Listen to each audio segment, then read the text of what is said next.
Je veux que vous rentriez chez vous la tête haute et le pas allègre, ne pas écouter les mensonges de Satan et savoir que vous êtes un enfant précieux de Dieu. Dieu vous aime, il n'est pas fâché contre vous. Et si j'étais vous, j'irais me regarder dans le miroir une dizaine de fois par jour, me montrer du doigt et dire avec assurance, Dieu n'est pas fâché contre moi.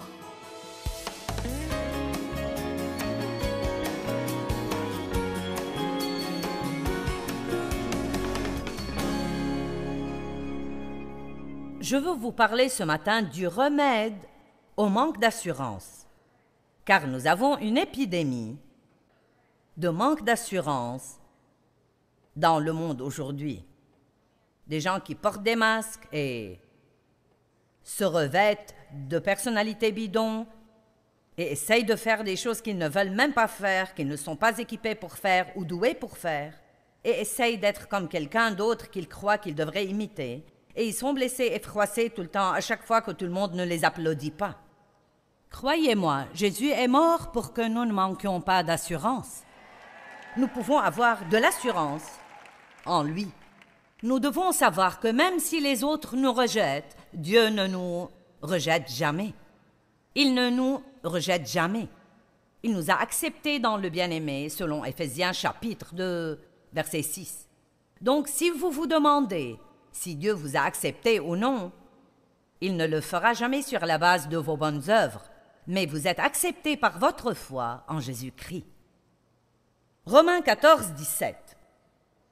Je veux aujourd'hui vous parler de la justice, ce que signifie recevoir la justice de Dieu par votre foi en Jésus-Christ. Une chose très incroyable. Après tout, le royaume de Dieu, ce n'est pas d'avoir le manger et le boire qui nous plaît, mais la justice, la vertu morale, cet état qui rend un homme une personne agréable à Dieu, et la paix du cœur et la joie par le Saint-Esprit. Donc, le royaume de Dieu, ce royaume où Dieu nous offre de vivre qui, à propos, est un royaume invisible, mais néanmoins un royaume, et il est le roi de ce royaume. Ce royaume n'est pas d'obtenir tout ce que nous voulons.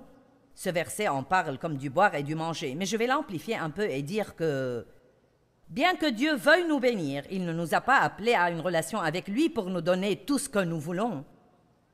Eh bien, des fois, nous demandons des choses qui sont absolument les pires pour nous, mais nous ne le savons même pas. Nous nous demandons pourquoi Dieu ne nous les donne pas et nous devons le remercier pour sa sagesse, parce qu'il ne nous donne que ce qu'il veut que nous ayons et non pas tout ce que nous demandons. Vous vous rappelez le fils prodigue? Il a demandé son héritage et le père le lui a donné. Et plus tard, ça s'est avéré être une bénédiction, mais au départ, il a découvert que ce n'était pas la chose dont il avait besoin ou qu'il voulait, car de toute façon, il a tout gaspillé. Il voulait son héritage, mais il n'avait pas la maturité pour savoir comment le gérer. Et donc, il y a beaucoup de choses que Dieu a, disons à la banque pour vous et pour moi, des choses qui ont été achetées et payées par Christ. Ce pourrait être un poste supérieur au travail. Ce pourrait être exercer votre don ou votre talent à un plus haut niveau. Ce pourrait être n'importe quoi. Ce pourrait être plus d'argent, par exemple. Ce pourrait être une position de pouvoir. Dieu veut que nous ayons le mieux du mieux. Nous sommes ses enfants et il veut que nous ayons le mieux. Pourquoi voudrait-il que tous les pécheurs aient les bons trucs pendant que nous rampons dans la boue pour manger des restes?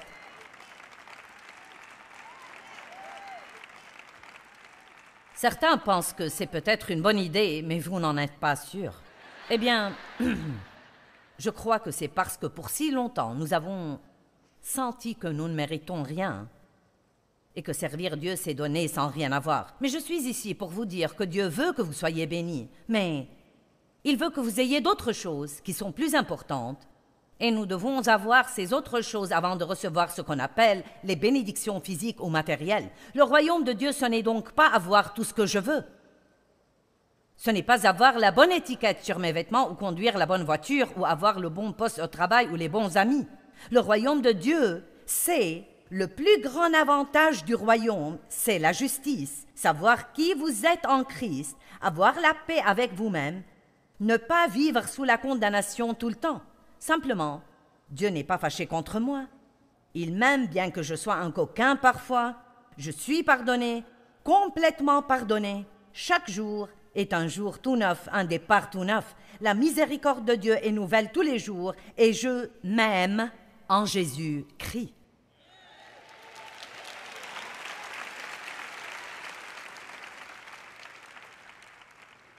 C'est la paix et la joie, la justice, la paix et la joie. Or, nous pourrions dire que les choses sont les avantages du royaume, mais le royaume, ce n'est pas des choses. Le royaume, c'est savoir qui vous êtes en Christ, avoir la paix qui surpasse toute intelligence, avoir la paix de ne pas avoir une conscience coupable, avoir une joie, un disciple et jouir de votre vie de tous les jours. Jésus dit qu'il est venu afin que nous ayons la vie et que nous en jouissions et que nous l'ayons abondamment, complètement jusqu'au débordement.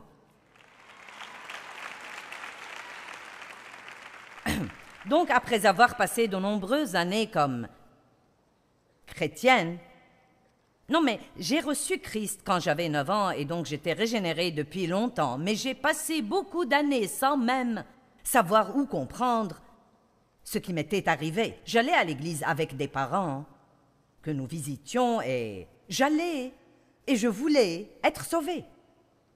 Et le pasteur n'a pas fait un appel à l'hôtel ce soir-là et j'étais déçue.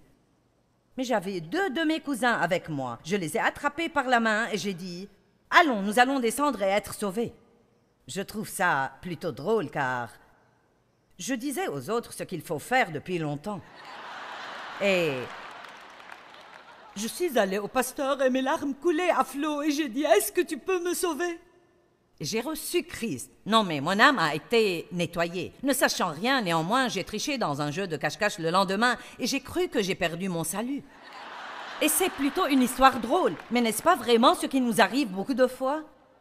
Vous savez, nous recevons un nouveau départ avec Christ, puis nous faisons quelque chose de mauvais. Oh, je l'ai perdu. Donc nous croyons que nous devons nous réengager et nous reconsacrer et refaire tout à nouveau. Et vous savez, être sauvés de nouveau. Et bien que vous soyez régénérés, vous allez faire des erreurs et tricher dans un jeu de cache-cache, pour ainsi dire, de temps en temps dans votre vie. Car bien que vous soyez mort au péché, cette nouvelle partie de vous, cette partie régénérée de vous, ne veut rien avoir avec le péché. Romains 6, 23 dit « Vous êtes morts au péché ». Le péché n'est pas mort. Le péché est toujours bien vivant sur la planète Terre. Et le diable, quand j'étais une enfant de 9 ans et que ma tête était contre le mur de la maison blanche de ma grand-mère, et mes cousins étaient allés se cacher, m'a tenté de jeter un coup d'œil furtif. Je ne savais rien sur résister à la tentation, donc j'ai jeté un coup d'œil et j'ai cru que j'ai perdu mon salut. Et à partir de ce moment-là, jusqu'à mon âge de 20 ans, c'est incroyable ce que le diable peut nous mentir et nous voler des choses que nous n'avons vraiment pas perdues, mais si nous croyons que nous les avons perdues, ce sera notre réalité. Et je me demande combien de gens qui sont ici, combien de ceux qui nous regardent à la télé, peut-être que vous aviez une fois une bonne relation avec Dieu, puis vous avez fait une grosse erreur et le diable a dit « c'est fini ». Dieu ne veut rien à faire avec vous, il est fâché contre vous, il vous a oublié, vous ne pouvez jamais revenir. Eh bien, le diable est un menteur. Et ne le laissez pas vous faire ce qu'il m'a fait et vous dépouiller de 10 ou 15 ou 20 années de votre vie avant que vous ne vous réveilliez et réalisiez que c'était un mensonge et une tromperie et que Dieu vous aimait tout le temps. Il n'a jamais arrêté d'un iota de vous aimer. Et le fait même que vous voyez ce programme en ce moment, vous le regardez à la télé, ou vous avez mis ce CD dans votre platine laser, ou vous êtes une personne qui a décidé de venir ici aujourd'hui, ou peut-être quelqu'un qui vous a conduit ici et vous n'étiez même pas sûr que vous vouliez venir.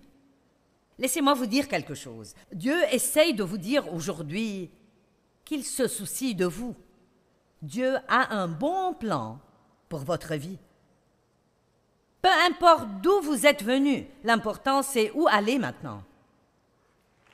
Allez, nous avons tous un passé. Le diable nous rappelle que nous avons un passé, mais je suis ici pour vous dire que vous avez un avenir. Nous avons tous un avenir et ne vous sous-estimez jamais. Donc, quand j'ai épousé Dave, et qu'il m'a demandé si je voulais aller à l'église avec lui, j'ai été heureuse de faire ça. Je voulais aller à l'église et j'ai passé beaucoup d'années à être une personne religieuse. Et je sais que j'étais régénérée, mais je ne savais rien sur l'importance d'avoir une relation avec Dieu. Puis quand j'ai appris la foi et comment je pouvais espérer en Dieu pour avoir des choses, non mais j'espérais en Dieu pour toutes choses que vous pourriez imaginer. Non mais d'une plus grande maison à une promotion, à un manteau de fourrure et ainsi de suite. Non mais des choses stupides. Les dernières choses au monde dont j'avais besoin de caractère, j'avais besoin de maturité, j'avais besoin de grandir en Dieu, j'avais besoin du fruit de l'esprit. Et tout ce que je faisais était de demander à Dieu de me donner un tas de trucs.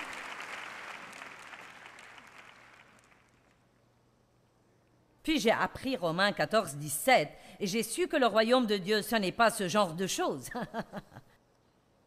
Mettez en suspens les choses que vous demandez.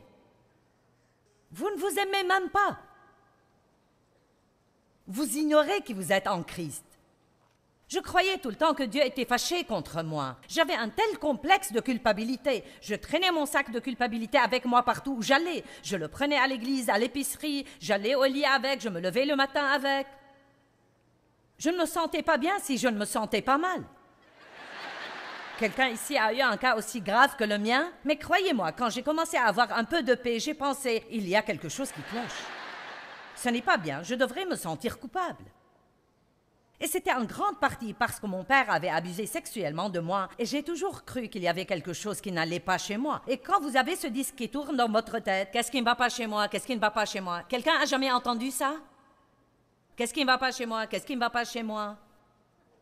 Parfois, Dieu doit travailler avec nous quelques années pour renouveler notre pensée, pour nous rendre compte que quand Dieu dit « J'ai fait de vous une nouvelle créature par votre foi en Christ » et que les choses anciennes sont passées et que toutes choses sont vraiment devenues nouvelles. Et donc, j'ai fait un cheminement parce que je n'avais aucune justice. Je me sentais coupable tout le temps, je n'avais aucune paix et tous ceux qui me côtoyaient, je ne leur donnais pas beaucoup de paix non plus. Qui sait que si vous n'avez pas de paix, vous pouvez affecter les personnes autour de vous s'ils vous le permettent? Je n'ai pas pu affecter Dave parce qu'il ne m'a pas permis de le rendre malheureux. Et bien sûr, je n'avais pas de joie et je ne jouissais pas de ma vie. Et donc j'ai décidé d'abandonner les mauvaises recherches et de commencer vraiment à rechercher ce que Dieu voulait que je recherche. Et j'ai fait un cheminement pour apprendre qui j'étais en Christ. Et j'aurais aimé vous dire qu'il y avait un groupe de gens qui m'ont enseigné ces choses comme je suis en train de vous les enseigner, mais ce n'était pas le cas. J'ai dû les découvrir toute seule, donc ça m'a pris plus que ça va vous prendre peut-être. Et je rends grâce à Dieu maintenant pour ce que je sais. Et chaque fois que vous apprenez un peu de vérité, remerciez Dieu pour cette vérité que vous avez parce que c'est une vérité qui vous libère. Et j'essaye de partager avec vous beaucoup de vérités ici ce week-end. Je ne sermonne pas, ce n'est pas de la publicité. Ce n'est pas une session de majorette pour le Saint-Esprit où j'essaye de vous exalter puis de vous renvoyer chez vous. Je veux que vous rentriez chez vous la tête haute et le pas allègre, ne pas écouter les mensonges de Satan et savoir que vous êtes un enfant précieux de Dieu. Dieu vous aime, il n'est pas fâché contre vous, et si j'étais vous, j'irais me regarder dans le miroir une dizaine de fois par jour, me montrer du doigt et dire avec assurance, Dieu n'est pas fâché contre moi. Faites ça jusqu'à ce que ça devienne une réalité dans votre vie. Vous voyez, ce qu'il y a, c'est que ces choses que Dieu nous offre, ces choses du royaume, la justice, la paix, la joie, la sécurité, la confiance, toutes ces choses merveilleuses, l'assurance, sont toutes des choses pour votre âme. Et quels que soient les vêtements que vous mettez sur votre corps, quel que soit le groupe auquel vous appartenez ou la voiture que vous conduisez, que votre nom soit sur une porte de bureau ou sur une petite plaque sur votre bureau, nous nous enthousiasmons pour des choses stupides. Nous croyons que c'est si important. Si vous êtes malheureux à l'intérieur, rien de tout ça ne fait de différence. Vous me comprenez? Certains des gens les plus célèbres au monde sont certains des gens les plus malheureux au monde. C'est pourquoi beaucoup d'entre eux finissent par s'adonner à la drogue et se stimulent à quelque chose tout le temps. Ils ont tout ce que les gens croient qui les rendrait vraiment heureux. Et pourtant, ils ne sont pas heureux. Parce qu'on ne peut pas être heureux si on n'a pas la justice, la paix et la joie dans le Saint-Esprit. Et je ne parle pas en fait d'une paix que vous avez quand tout va bien avec vous. Je vous ai lu la liste hier soir. J'ai fait pendant 42 jours une liste des différentes choses qui m'étaient arrivées. Et pendant 40 jours, j'ai eu 34, soi-disant, tribulations différentes. Et je ne m'en serais même pas souvenu si je ne les avais pas notées. Et je les ai notées pour en faire un message. Et ce qu'il y a, c'est que parce que maintenant j'ai vraiment cette paix, et je sais que Dieu m'aime vraiment, et je sais qu'il marche devant moi, et je sais qu'il peut s'occuper de tous mes gâchis, et je fais confiance à Dieu pour résoudre toutes ces choses, une par une, une par une, une par une. Si vous attendez de ne plus avoir de circonstances puantes pour avoir la paix, vous allez attendre longtemps.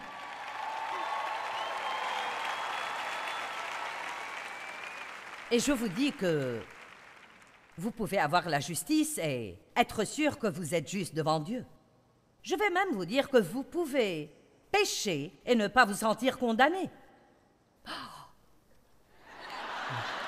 Évidemment, je fais tout mon possible pour enseigner aux gens de ne pas pécher, mais 1 Jean 2:1 dit une chose merveilleuse. « Mes petits enfants, je vous écris ces choses afin que vous ne péchiez point. » Tout dans la Bible a été écrit pour que nous ne péchions point, pour que nous sachions que nous pouvons vaincre le péché et nous élever à de nouveaux niveaux de sainteté et mieux nous comporter tout le temps. Mais c'est un cheminement et pendant que je le fais, je peux faire quelques erreurs. Je ne suis plus aussi mauvaise que je l'étais, ni aussi bonne que je voudrais l'être. Amen. Dieu merci, je ne suis pas là où j'étais, mais je ne suis pas là où je veux être. Je vais très bien et je fais mon chemin. Et l'ennemi n'aime pas ça parce qu'il veut vous donner l'impression que vous ne serez jamais bien avant d'arriver. Amen. Et ce n'est pas du tout la vérité. Dieu a un bon plan pour notre vie. Il nous aime. Il sait d'où nous sommes venus. Il sait où nous allons. Et il ne va jamais renoncer à nous. Nous devons donc apprendre à espérer de Dieu les choses qui sont les plus importantes dans nos vies, non pas un tas de trucs, mais la justice, la paix et la joie dans le Saint-Esprit, et d'arrêter de courir après des choses qui ne peuvent vraiment pas nous rendre heureux, et d'apprendre qui nous sommes en Christ, comment nous pouvons avoir la paix même quand nos circonstances ne sont pas bonnes. Quelles que soient vos circonstances ce soir, il y a de fortes chances que d'ici 1 ou 2 semaines, vous ne les aurez pas, ou d'ici 1 an, mais vous en aurez d'autres peut-être. Vous dites, ce n'est pas très encourageant. Eh bien, c'est la vérité. Et ce qu'il y a, c'est que nous pouvons les surmonter. Paul a prié pour connaître Jésus et la puissance de sa résurrection, la puissance qu'il a élevée au-dessus de toutes les choses dans ce monde, pendant qu'il était dans le corps. Marchons dans l'esprit et soucions-nous davantage des choses spirituelles que des choses naturelles. Laissez-moi vous demander maintenant, qu'est-ce que vous passez la plus grande partie de votre temps à chercher? C'est entre vous et Dieu. Tout le monde ne doit pas crier, mais qu'est-ce que c'est? Eh bien, j'espère de Dieu un mari. Eh bien, vous avez peut-être besoin de quelque chose d'autre avant de l'avoir. Ou vous voulez savoir qui vous êtes en Christ, car si vous recevez un mari et que vous comptez sur lui pour vous donner l'impression que vous avez de la valeur, vous allez vous fâcher contre lui à chaque fois qu'il ne vous dit pas que vous êtes merveilleuse. Allez maintenant, est-ce que vous êtes avec moi?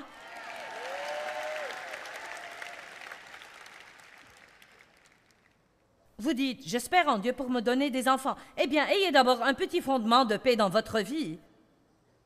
Car vous ne devez pas avoir d'enfants avant de connaître la paix. Amen. Donc, apprenons à espérer en Dieu pour les choses importantes et non pas espérer en Dieu pour un tas de trucs qui viendront au moment opportun. Ce sont des avantages du royaume. Ils viendront au moment opportun. Nous devons nous revêtir de la justice. Sachez qui vous êtes en Christ. C'est si important de comprendre cette expression, en Christ. J'ai dit à quelqu'un il y a quelques nuits, quand j'étais en train d'étudier, j'ai dit, tu sais, j'enseigne tellement, et j'ai tellement enseigné pour tant d'années. Ce n'est pas quelque chose que je fais de temps en temps. Non, mais je n'arrête pas de faire ça. Et de temps en temps, quand je voyage et que je me lasse, je pense, je crois que j'ai déjà dit tout ça. Et je me demande si les gens se lassent d'écouter la même chose. Et je sais que ça n'a pas l'air d'être la même chose pour vous, mais la chose que je ne dois pas oublier, c'est qu'il y a des gens ici aujourd'hui et des gens qui nous regardent à la télé pour qui ceci est une nouvelle toute nouvelle. Vous n'avez rien entendu de pareil toute votre vie. Non mais vous dites, sérieusement, Dieu n'est pas fâché contre moi? Sérieusement, je peux être juste devant Dieu, je peux croire que je suis juste devant Dieu, je peux avoir la paix, je peux avoir la joie. T'es vraiment sérieuse? Et donc je vais continuer à le dire aux gens et continuer à le dire aux gens jusqu'à ce qu'il n'y ait plus de gens sur terre qui sont dans l'esclavage.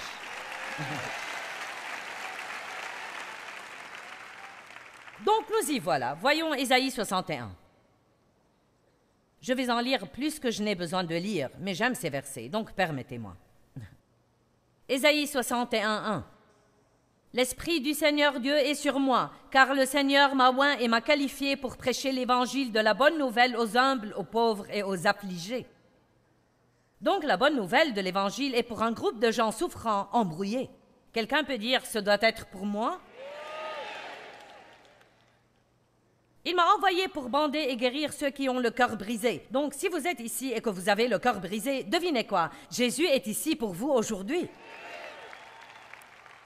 Pour proclamer aux captifs la liberté, pour proclamer l'ouverture de la prison et l'ouverture des yeux aux prisonniers, pour proclamer l'année de la grâce du Seigneur, c'est l'année de la faveur de Dieu. Si vous ne savez rien sur la faveur de Dieu, vous devez vous instruire là-dessus. La faveur n'est carrément pas juste, mais quelqu'un va la voir, et j'ai décidé que si quelqu'un peut la voir, je vais moi-même la voir. Et je ne plaisante pas. Vous savez quoi? Vous pouvez en fait vivre dans la faveur de Dieu si vous l'espérez vraiment de Dieu. Nous devons prier et demander des choses à Dieu. Eh bien, si Dieu veut que j'ai ça, sœur, il me le donnera. La Bible ne dit pas ça. Elle dit dans Jacques 4, « Vous ne possédez pas parce que vous ne demandez pas. Vous ne possédez pas parce que vous ne demandez pas. » Quelqu'un d'entre vous a jamais demandé à Dieu de lui donner la faveur? Je demande ça à Dieu tout le temps. Il y a certains qui ont levé la main, mais là encore, je parie que plus de gens ici n'ont pas jamais une seule fois dit « Dieu, je te demande de me donner la faveur où que j'aille aujourd'hui. » Quand je prie, je dis « Dieu, je veux juste que tu te montres. Donne-moi une grâce radicale pour que ce soit évident que tu me favorises. » Vous dites « Tu ne crois pas que c'est un peu égoïste? » Non! Comme j'ai déjà dit, la faveur n'est pas juste. Dieu va la donner à quelqu'un et il vaut mieux que ce soit moi. Amen. Jésus est venu pour dire, je veux te donner la faveur. Tu es mon préféré. Je veille sur toi. J'ai un bon plan pour toi. Juste pour une minute, arrêtez de penser que Dieu aime le monde entier et pensez qu'il vous aime à vous. À vous. La faveur. L'année de sa faveur. N'espérez pas pour peu pour vous débrouiller, espérez pour le mieux. Oh, merci, merci.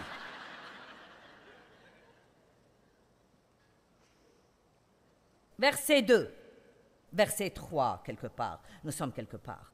Je vais recommencer. Pour proclamer l'année de la grâce du Seigneur, l'année de sa faveur, et le jour de la vengeance de notre Dieu. Cela signifie que Jésus dit, je vais m'occuper de vos ennemis. À moi la vengeance, à moi la rétribution, dit le Seigneur. Mais maintenant, il y a un autre aspect à ça. Vous avez le privilège de leur pardonner et de ne pas être tourmentés par ce qu'ils vous ont fait pendant que vous attendez que Dieu s'occupe d'eux.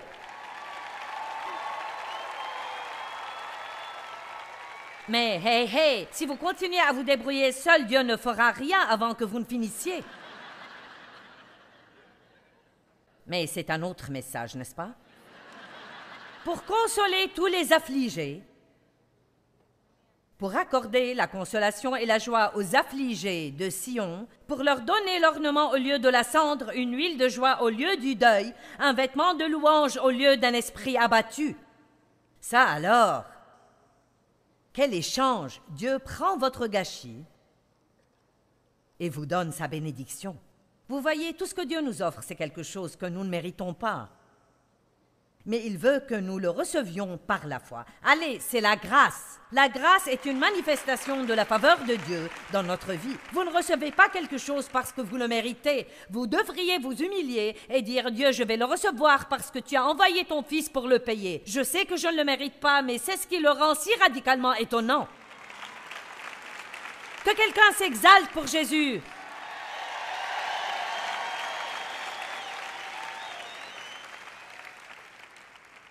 Puis il continue à parler. Nous allons maintenant sauter au verset 7. J'aime ça. Au lieu de votre première honte, vous aurez une récompense double. Ton peuple se réjouira de sa part. Par conséquent, dans leur pays, non pas quand ils mourront et iront au ciel, mais dans leur pays, ils posséderont le double de ce qu'ils ont perdu et leur joie sera éternelle. Puis-je vous dire quelque chose? Dieu va toujours vous donner plus que ce que le diable ne vous a enlevé. Vous m'avez entendu, j'ai dit que Dieu va toujours vous donner plus que ce que le diable ne vous a enlevé. Si vous luttez avec le manque d'assurance, je vous demande d'avoir une petite conversation avec vous-même. Rappelez-vous qui vous êtes en Christ et n'oubliez pas que sa justice est la vôtre en cadeau. Et soyez sûr que Dieu vous aime vraiment et qu'il vous veut le mieux à tout moment.